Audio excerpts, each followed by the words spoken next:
Okay, letter from Brooklyn. This is a poem.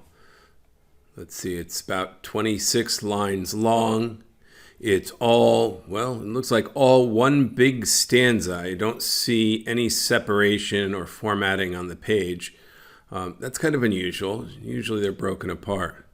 I mean, you see some organization, I guess, but in terms of structuring, but it's basically written in regular sentences, and it's, again, one long stanza. So let's just begin. I can already see how this will end. Okay, so the poet already knows how it's going to end. They see the future. How I will grow tired of the bridge's steep incline and the absent-minded tourists wandering into the bicycle path. So I can assume that's the Brooklyn Bridge, and the poet is on the Brooklyn Bridge, and they're enjoying it, but I guess they will grow tired. The weather will turn cold. Okay, that might explain why they grow tired.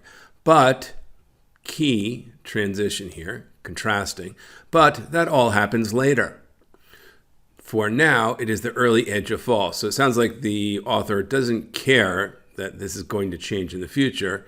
That doesn't really matter. What's important today is that it happens later. For now, it's the early edge of fall. Leaves green still, while the air narrows, is slightly crisp, almost grazing the hair of my arm like a passing stranger, as though the air has been forced into intimacy by the brevity of the daylight.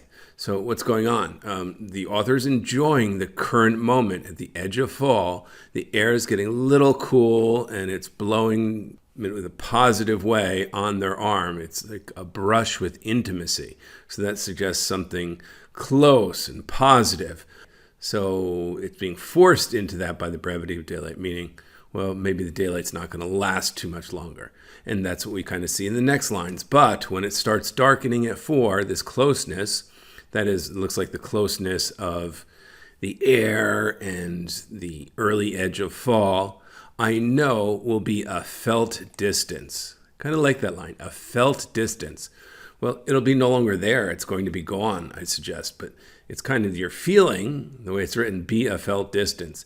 You'll feel that you have a distance. Kind of the opposite. You usually can't feel something at a distance, but you feel there is a distance, which means it's gone. I kind of like that wording. Like someone drawing your attention to their lack of intimacy. So it makes a comparison to a lack of intimacy. What will happen? These days, I am still, but despite that, nowadays, still walking at a cathedral pace, and they tell us that's a meditative pace. So slow, the poet's thinking about things you might infer. Beneath the branches, bending across avenues, brown stones like rows of lived-in chapel. So he's walking slowly through Brooklyn, which has a number of brownstones, and their branches bending across avenues. So the trees probably cover the avenues. It's probably quite a pretty scene. The poet compares the brownstones, the homes along the streets, to chapels, which means they're beautiful, they're ornate, they're worthy of prayer and religion. So like a pop-up picture book. Now, pop-up picture books, I remember when I was a kid, they were really cool. I loved how they popped up. Only like really cool scenes would pop up. That seems to be in a positive light, again, describing this scene in Brooklyn. I could have had as a child, but didn't. Well, I'm not sure why he could have had it as a child, but didn't, but okay. How Brooklyn makes me nostalgic for the moment I'm walking inside of. So he's happy about the moment, and he's actually yearning for the past, or nostalgic is also sort of a positive view that you want the past, but he's having that feeling in the moment, which is a little weird. So he's already nostalgic in the now, which might be a feeling because he knows it's going to end, I would suspect. These late afternoons filled with a loneliness that makes me feel distinctly myself, and awareness of how rare that is. So he's into the moment, and I don't get the sense that loneliness is a sad thing.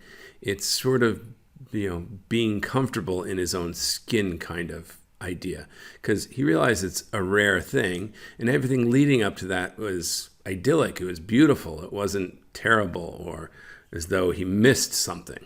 He was just feeling a little nostalgic in the moment. Okay, let's see if we can't answer the questions.